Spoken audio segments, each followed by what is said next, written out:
의심에서 확신, 그리고 변화로. 처음 목사님께서 기도훈련 체험담을 쓰라고 하셨을 때 현재 저의 모습이 너무나 부족해 막막했습니다. 그러나 피할 수 없다는 생각에 하나님께 도우심 구하고 몇 자 적어봅니다. 기도훈련에 관심 있으신 분들께 조금이나마 도움이 되기를 소망합니다. 우연한 기회에 목사님의 칼럼을 읽었습니다. 하나님만 부르면 된다고? 이단의 한 종류인가? 같은 의심이 들었지만 호기심이 생겨 다음 카페의 다른 글들도 읽었습니다. 시간이 꽤 지난 일이라 정확히 기억나지 않지만 귀신 이야기가 가장 믿기지 않았었던 것 같습니다. 또 하나님만 계속 부르는 기도가 어색하고 제가 그동안 기도드렸던 것과 달리 하나님의 이름만 간절히 부르는 기도가 맞는 방법인지 의심이 불쑥불쑥 올라왔습니다. 그러나 다음 카페에서 목사님의 글 대부분을 읽으면서 목사님께서 어떻게 하나님께 매달리면서 이 기도를 시작하셨는지, 어떻게 귀신을 알게 되셨는지가 자연스럽게 이해되었습니다. 또한 목사님의 칼럼이 성경 밖으로 벗어나지 않고 목사님께서 죄를 지적하시고 회개를 촉구하시는 것이 하나님 뜻과 일치한다고 생각했습니다. 무엇보다도 목사님 스스로 회개에 힘쓰신다는 것이 확신에 더 가까이 가게 만들었습니다. 마지막으로 하나님을 부르는 것은 집중해서 하나님을 온전히 찾고 의지하는 것과 동일함을 알게 되었고, 살아계신 하나님께서 하나님을 간절히 찾는 사람을 내버려 두지 않으실 거라는 생각이 의심을 사라지게 만들었습니다.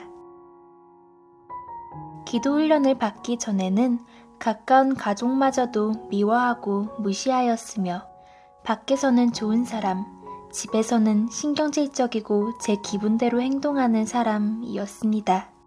기도를 하면서 죄로 생각하지 못했던 것들이 저의 죄로 보이게 되었고, 하루에도 계속 방금 무슨 죄를 지었는지 떠오르고 회개하게 되었습니다. 그러면서 상대방의 입장에서 생각해보는 일들이 점차 늘었으며, 이제는 하나님의 성품을 닮아 하나님께서 곁에 두고 싶으신 사람이 되는 것이 저의 목표가 되었습니다. 예수님 보혈과 그 은혜에 대해서 영성학교에서 많은 가르침을 주셨습니다.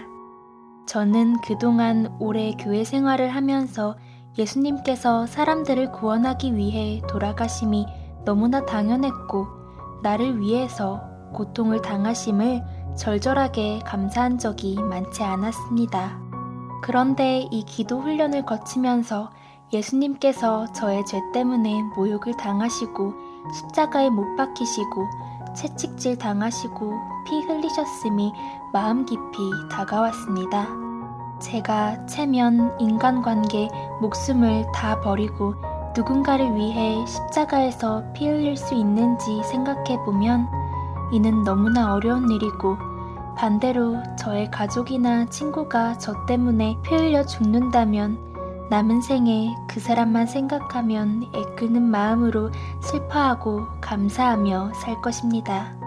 기도 훈련 중인 지금 예수님이 막연하게 기독교의 성인이 아니라 저의 영혼을 위해 모욕과 고통 끝에 생명을 잃으셨음이 지식보다 마음으로 느껴집니다. 그리고 이는 만물의 주인이신 하나님께 돌려드릴 것이 없는 제가 제 마음과 삶을 드리고 싶게 만드는 이유가 되었습니다. 마지막으로 하나님과 계명을 대하는 저의 태도가 바뀌었습니다. 몇 가지 사실을 코칭과 성경, 기도를 통해 머리로 알고 마음으로 깨닫는 과정으로 변화가 이루어졌습니다. 첫째로 하나님께서 싫어하시는 일들이 모두 죄이고 하나님의 계명을 인간이 할 수 없는 일이라 치부해 버림이 하나님을 기만하는 큰 죄라는 것입니다. 탐욕은 우상 숭배라는 것, 여자를 보고 음욕을 품는 자마다 마음의 힘이 가늠한 것 등 하지 말라고 하신 것들이 성경에 분명하게 쓰여 있습니다. 항상 기뻐하라, 범사에 감사하라, 쉬지 말고 기도하라와 같이 하라고 하신 것들 또한 그렇습니다.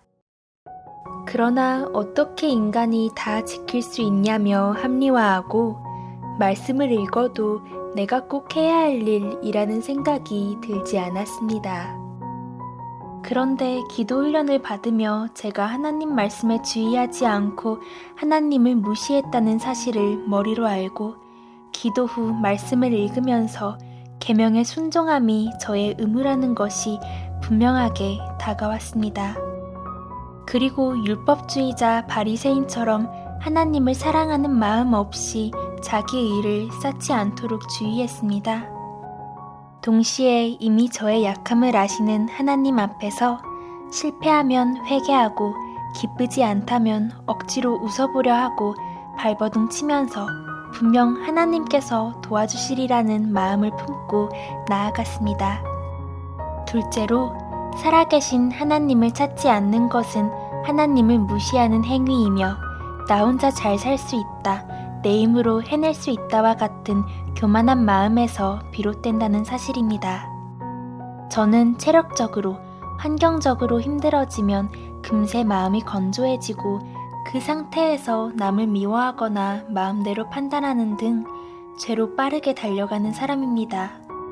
제 힘으로 내 마음과 육체, 환경을 다스릴 수도 없으면서 하나님은 깡그리 잊어버리고 눈앞의 일에 급급했던 적이 한두 번이 아니었습니다. 그런데 이런 모습은 살아계시고 전지전능하신 하나님을 의심하는 것이라는 것을 알고 난 후 부정적인 생각과 싸우려고 애쓰고 하나님께 도우심을 구했습니다. 사실 그러면서도 평안을 누리기 힘든 적이 많았습니다. 최근에 체력적으로 몰려 건조한 마음으로 걱정과 싸우는 일이 있었습니다. 그때 예수님의 멍에 평안 등이 생각나면서 예수님처럼 하나님을 의지하고 순종하지 않고 짐을 스스로 지고 있음을 깨닫게 되었습니다. 그리고 하나님을 부르고 하나님께 의지하며 순종하는 일이 하나님께 제 짐을 맡기는 일이라는 것과 하나님 하고 하나님 찾는 기도가 특권이라는 것이 마음에 다가왔습니다.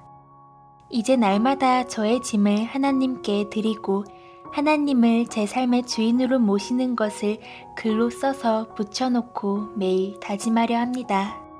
아직 하나님께서 원하시는 모습에 비하면 매우 모자라고 보잘것없지만 언젠가 하나님 나라에서 하나님 손을 잡을 날을 기다리며 나아가겠습니다. 지금까지 저를 이끌어주신 여호와 하나님, 성령님, 예수님, 영성학교의 목사님, 사모님, 코치님들께 함께 훈련받으면서 도전과 위로를 주시는 훈련생 분들께 감사드립니다.